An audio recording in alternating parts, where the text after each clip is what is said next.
this is Anna, and we're gonna work on making a concept map of our different types of connective tissues. So this is part 9 of the histology series. So let's get to it.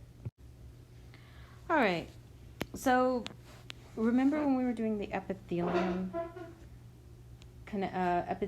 concept map, and I had you ask questions to help you organize the information. Same basic idea. So if you remember with the epithelium, we asked if there was a free edge, okay? And if it was yes, we knew we went to epithelium, okay? And if it was no, then we went to connective, muscle, or nervous, okay? Now, finding a way to differentiate with a quickie, easy question between connective, muscle, and nervous is a little bit more tricky. When we get into the muscles and the nervous system, I think what you'll find is that when you see those, you recognize them because they just look different. Because the connective tissues have such different types, I'm not going to come up with a real good example. But basically we can say no free edge for sure, and the cells are not jammed up against each other. So with muscle cells, they're all, so there's no free edge, and the cells are next to each other. Okay, so that's another definite difference there. So let's just write connective tissue down here so that we've got a neat starting spot. So connective tissues. Okay, so for me, the first question that I really want once I know that I'm dealing with connective tissue is, what is the ground substance like? Okay, so if you remember, we've got liquid, we've got gel. Actually, let's actually put bone right here. We've got mineral, and then we've got gel way over here, okay? And if it's gel, then we know we're dealing with cartilage. If it's mineral, we know we're dealing with bone. With liquid, you need to further subdivide it, okay? And then you're going to have your connective tissue proper,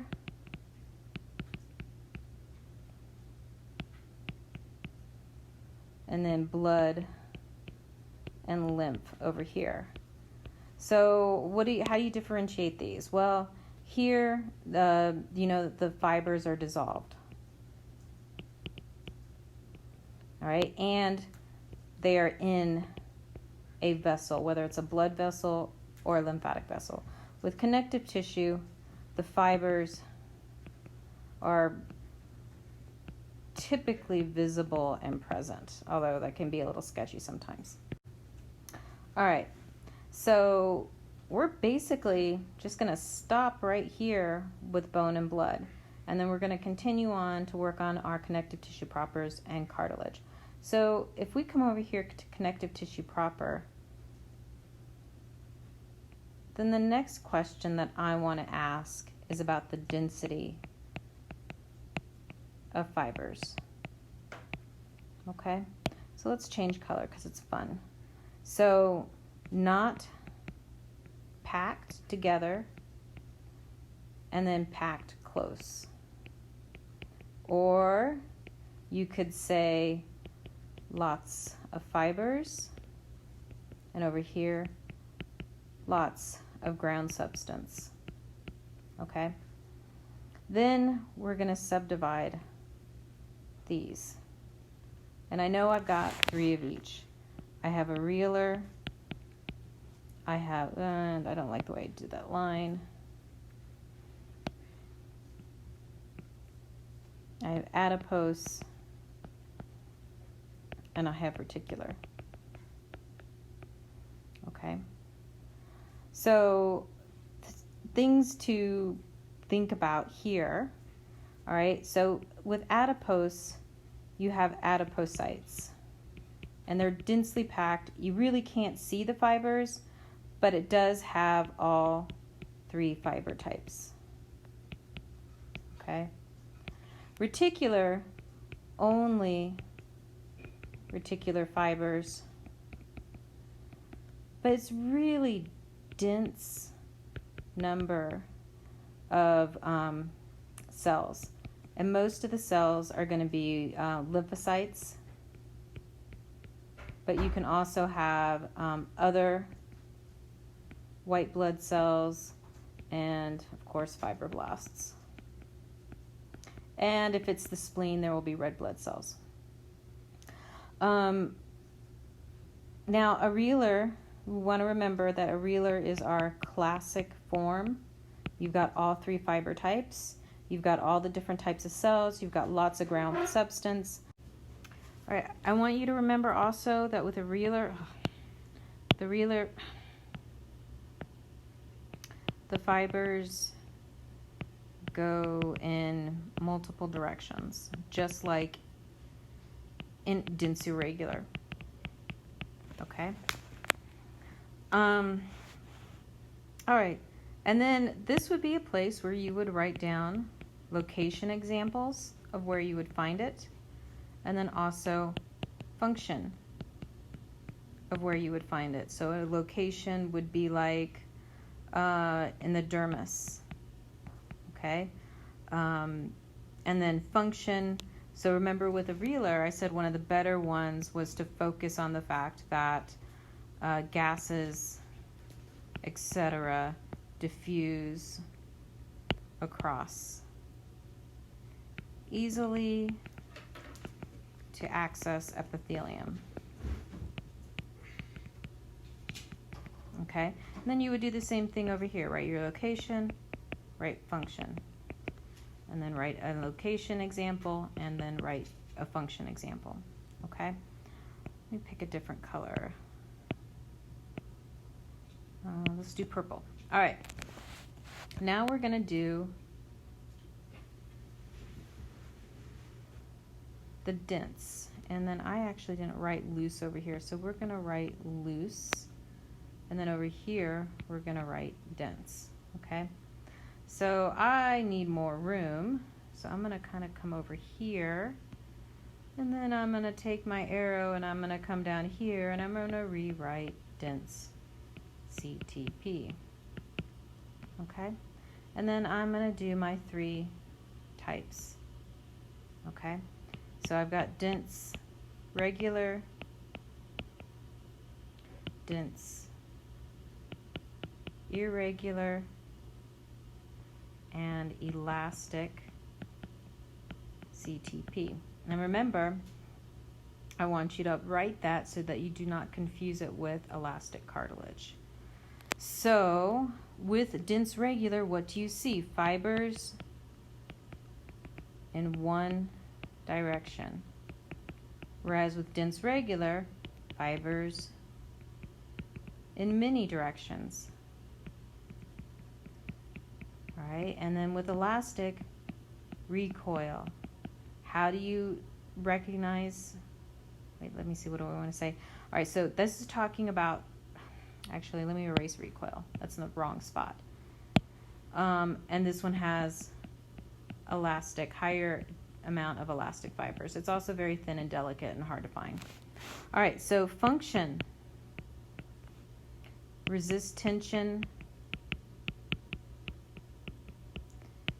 in one direction. Resist tension in many directions. And elastic is going to recoil. Okay? Notice I'm not writing stretch. Remember, I want you to take this word and I want you to cross it off and not use it in this class, because there's a really high probability you'll use it wrong.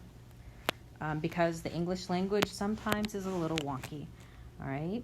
And then you want to go ahead and add in your location information. So an example of where you would find it in each place. So dense regular, you could say the tendons, ligaments. Dense irregular, you could say fibrous fascia or the dermis. Elastic, You could say the lamina of the aorta.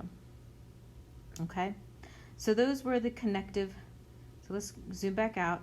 These were the connective tissue propers. Okay? Now what we're going to do is we're going to come over here and we're going to focus on the ground substance that has turned to a gel.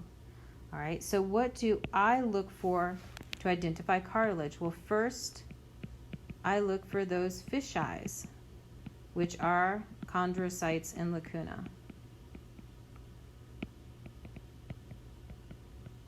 Then, to differentiate the three, I look at what is in the ground substance. Okay, so remember, connective tissue proper has various functions depending on what type of tissue you're looking at. Cartilage, because the ground substance becomes a gel, it becomes better at resisting compression as well as resisting tension. And then I've got my three types. And each one of those is going to have different inclusions that affects its function. So for hyaline, this is my normal classic version. It's got a nice amount of everything in it.